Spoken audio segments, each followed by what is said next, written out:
The first thing he noticed wasn't the missing money. It was the silence. The kind that pressed against your chest when something in the world had shifted, even if you couldn't yet name what it was. The penthouse suite, usually alive with the soft hum of climate control, distant traffic and quiet efficiency, felt wrong. Ethan Cole stood near the floor-to-ceiling window, the city glittering beneath him like something he owned. And in many ways he did. 42. Self-made billionaire, CEO, a man who trusted numbers more than people and control more than anything else. So when the head of security stepped in, clearing his throat carefully, Ethan didn't turn around. "Sir," the man said, voice tight. "There's a discrepancy." Ethan's jaw flexed. "How much?" 50,000. Now he turned.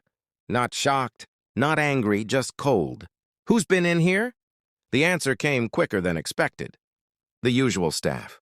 And the new maid. "Her name is Elena." Elena. Ethan repeated the name silently, trying to attach it to a face. He vaguely remembered a quiet presence.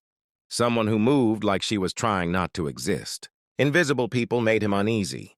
"Have someone follow her," he said flatly. The guard hesitated. "Sir, she's been with the agency for years." "No prior?" "I didn't ask for her resume," Ethan's voice sharpened. "I asked for certainty." A pause. Then, "Yes, sir."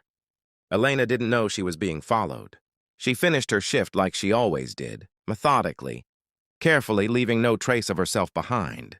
She wore her exhaustion like a second uniform, stitched into her bones. The elevator ride down from the penthouse took less than a minute. The journey home took over an hour. The city changed the further she went. Glass towers turned into crowded streets, neon lights into flickering bulbs, polished silence into noise and life and struggle. The guard stayed back, blending into the rhythm of the evening crowd. Ethan had given clear instructions. Don't interfere. Just observe. So he did. And what he saw didn't make sense. Elena didn't go home. Not immediately. Instead, she stopped at a pharmacy.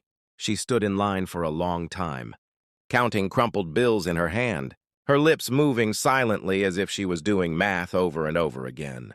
When her turn came, she slid the money across the counter. The pharmacist said something. Elena shook her head. He said something else, shorter this time. She swallowed, then pushed all the money forward. Whatever she bought, it wasn't cheap. Next, she went to a small grocery store. Not the kind Ethan had ever stepped foot in. The kind where every decision mattered. Bread, milk, eggs. Then she hesitated. Her hand hovered over a pack of fruit. She checked her wallet again. Put it back. The guard frowned slightly, making a mental note. Still nothing suspicious. Nothing that explained $50,000. When Ethan received the first update, he listened without interruption. "Continue," he said when the guard paused. "She's heading into a residential area now, lower income." Ethan's eyes narrowed. "Keep watching." Elena finally reached her destination, a narrow building wedged between two crumbling structures. She climbed 3 flights of stairs. No elevator, no hesitation. The guard followed at a distance, careful not to be seen. When she reached the 3rd floor, she didn't knock. She pushed the door open gently, and everything changed. Inside the apartment, the air was heavy with the scent of medicine and something older, like time had been sitting still too long. A young boy lay on a thin mattress near the window. 7, maybe 8. Too pale, too still. Elena rushed to him, dropping her bags. "I'm here," she whispered, kneeling beside him. "I'm sorry I'm late." The boy's eyes fluttered open. "Did you get it?" he asked, his voice barely more than air. Elena smiled, but it didn't reach her eyes. "Yes," she said softly. "I got it."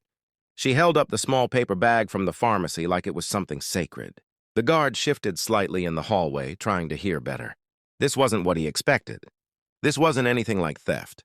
Elena carefully helped the boy sit up, her movements gentle, practiced. "Okay," she murmured. "Just like the doctor said." The boy winced as he swallowed the medicine.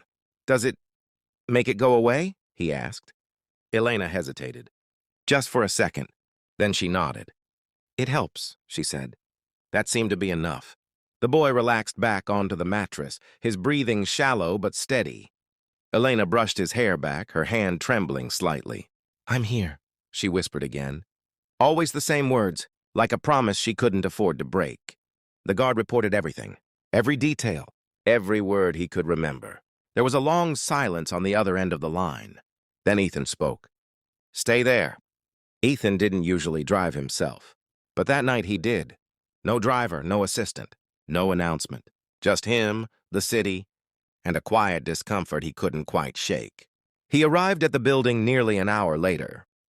It was worse than he imagined. He climbed the stairs slowly, each step louder than it should have been. By the time he reached the third floor, he could hear voices inside. Soft, tired, human. He stood outside the door, something unfamiliar tightening in his chest. Then he knocked. Elena froze. No one knocked here. Ever. For a moment, fear flickered across her face. Then she stood, smoothing her uniform instinctively. Even though her shift was long over, she opened the door, and everything in her world seemed to tilt. Ethan Cole stood in front of her. Not as a name, not as a distant employer, but as a man.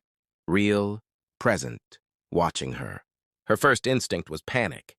"I can explain," she started, her voice breaking. Ethan raised a hand. "Don't!" She stopped. Silence stretched between them. Then Ethan glanced past her into the apartment. At the boy, at the medicine, at the life she was holding together with nothing but willpower and sacrifice. "That money," he said quietly. "You took it." It wasn't a question. Elena closed her eyes. For a moment, she looked like she might collapse under the weight of it. "Yes," she whispered. "No excuses, no lies, just truth." Ethan studied her. "You know what that means." She nodded. "I'll return it," she said quickly. I needed time, Her voice cracked as she looked back at the boy. "My son," she finished. The word hung in the air. Heavy, irrefutable. Ethan stepped inside without asking. The apartment felt even smaller up close. Colder, more fragile. He looked at the boy again. "What's wrong with him?" Elena hesitated. "Rare blood disorder," she said. "Treatment isn't covered, not fully." Ethan didn't respond immediately. He walked over, crouching slightly to be at eye level with the child. "What's your name?" he asked. The boy blinked, surprised. "Mateo." Ethan nodded once. Then he stood. When he turned back to Elena, something in his expression had shifted. Not softened, but cracked, just enough. "You should have asked," he said. Elena let out a quiet, hollow laugh. "People like me don't ask people like you for $50,000. It wasn't bitter. Just true. Ethan didn't argue. Because he couldn't. The next morning, the city woke up like it always did.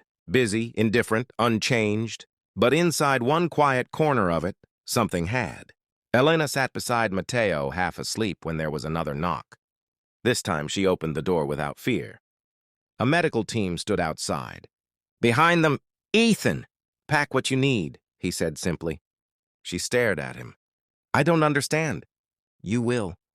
Hours later, Mateo was admitted into one of the best private hospitals in the country. Specialists, tests, a treatment plan that had once felt impossible. Elena stood in the hallway, overwhelmed, watching as nurses moved around her son with urgency, but not panic. Care, real care. Ethan stood a few feet away, hands in his pockets. "You didn't call the police," she said quietly. He shook his head. "No." "Why?" Ethan took a moment before answering. "Because what you did wasn't about greed." He looked at her then. "It was about love." Elena's eyes filled, but she didn't cry. "Not yet. You're not fired," he added. That surprised her more than anything else. "Why?" Ethan exhaled slowly. Because for the first time in a long time, he didn't have a clean, logical answer. "Because," he said finally, "I'd rather have someone I can trust with the truth than someone who's perfect on paper." Elena looked down, shaking slightly. "I'm still going to pay it back," she said. Ethan almost smiled. "We'll figure it out." Weeks later, Mateo laughed for the first time in months, but powerful enough to change everything. And somewhere along the way, a man who once believed control was everything began to understand something far more complicated. That sometimes the most unexpected acts, the ones that break the rules, are the very ones that remind us what it means to be human.